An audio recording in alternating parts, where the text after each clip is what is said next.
pass I was on top. There's a lot of details with this guard pass that have been illuminated for me over the years, and I'm trying to pass them on. Every single thing that we do has a reason. Every single thing that we have to do. If you master this guard pass, you will pass so many guards. If you do it in this manner that I'm dictating, you will pass so many guards. Right? So, Evan, can I borrow you, please? Evan always wants to attack me. He's always trying to pull me in. He's always wanting to pull me in. That way he can set up his attacks and thus stop me from trying to pass. Right? He also wants to get his legs in front of him. Always. He wants to keep his legs in front of him so that he can attack. Right? So I want to go and prevent all these things. Now, from here, do you see how he's attacking me? He wants to pull me in, right? And in this specific scenario, I am trying to stay safe.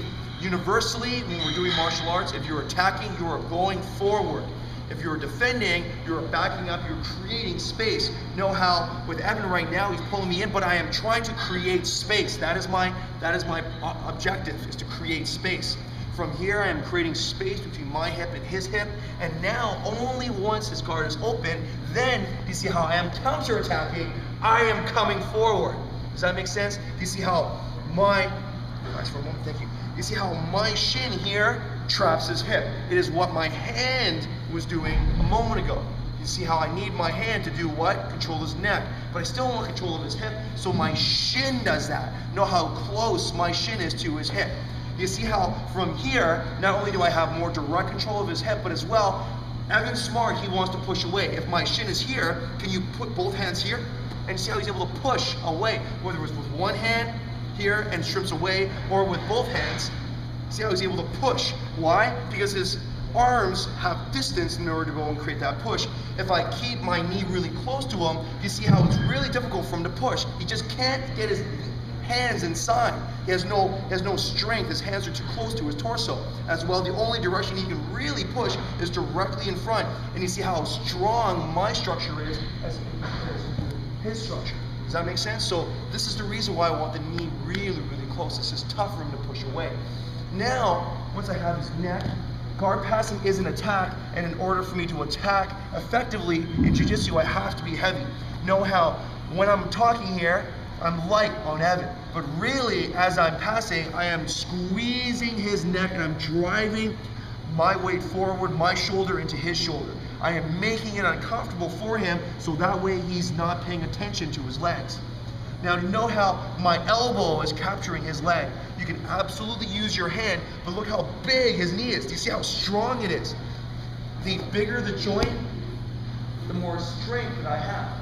Know how if I use my hand, you see my here, you see how it's just really, can you just kick the door? You see how it just snaps out past my ribs, my wrist rather. So I'm using my elbow, if you try to kick, you see it's much stronger for me, and he's just gonna burn out his quads, or his hamstring rather. So from here, do you see how I'm just gonna kick out? As I kick out and I put my hip to the floor, do you see how I'm actually checking his hip with my shin, and I'm steering it away from me, thus disallowing him from regarding. If I don't do this, do you see how he can ensnare my trailing leg, and I get half guard once again, right? And then I have to pass this. As well, I know that he wants to bring his knee inside. So I know that if I just pass, do you see how I just pass like this, he's gonna bring his knee inside. And I'm like, oh man, and he's pushing me away, and I gotta fight this big shin. So you see how if I have my shin here and I'm holding onto his knee, note when I'm ready to go to normal cross side, look at this knee, it goes all the way to the side of the mat. You see how his knee, can you bring your knee in? It's really hard, right? Even though there's lots of room, go ahead and bring your knee in. There's lots of room, but it's tough for him to do so just because of the range of motion with his torso. There's just no way, and his hip is limited. So I bring his knee all the way to the floor. So I want everybody to do the exact same guard pass, like I want everything to be done with. Be really tight and really crisp with those details in place. Okay? Thank you, Evan. Thanks, man. That was perfectly illustrated.